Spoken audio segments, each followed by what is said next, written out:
So yun guys, for today's video, tuturuan ko kayo paano magpalit ng air filter ng mga Honda Click natin. So ang kailangan nyo lang na tools ay itong Phillips screw. Tsaka syempre, yung bagong air filter na ipapalit nyo.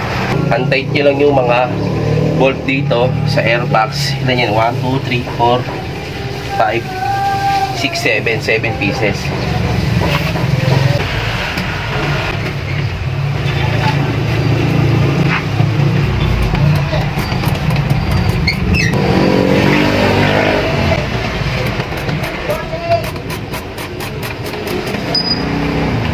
Dito guys, medyo malalim, kailangan nyo ng mahabang Phillips screw.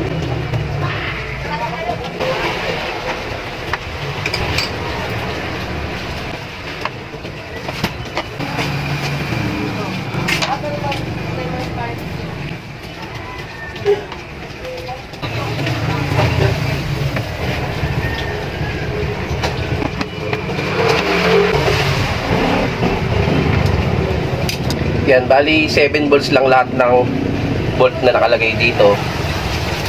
Then pagtanggal, ito yung pinaka-cover nya. Hilain nyo lang siya. Yan. Yung mga replacement guys, karanasan walang ganito. Ito itong original, meron siya kasi parang panturo dito. Pero okay lang naman din naman kumahan kayo ng replacement kahit walang ganun. Kasi ang importante, nagpipit siya dito. Yan, nagpipit dito yung air filter na bagong ilalagay nyo. Ayan siya. Para hindi makalusot yung malaking alikabok. Yan, kailangan fit siya. Tulad yan, fit siya. Kahit replacement siya, wala siya yung tukod, okay lang. At least fit talaga doon sa sukat niya. So ngayon, ang pagbabalik, ganun lang din ang paraan. Yan. Tapos i-screw nyo na siya. Kung gusto nyo ng medyo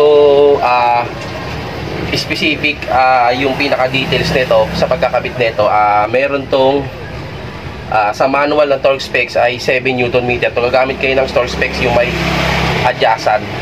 So yun, kabit nyo lang, balik nyo yung bolts.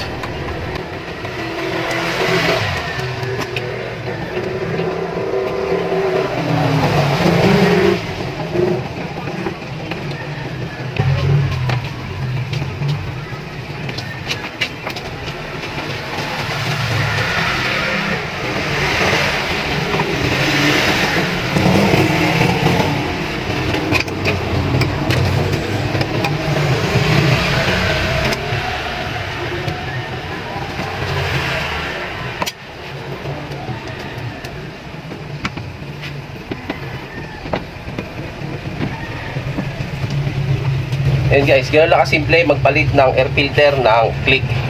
So yun.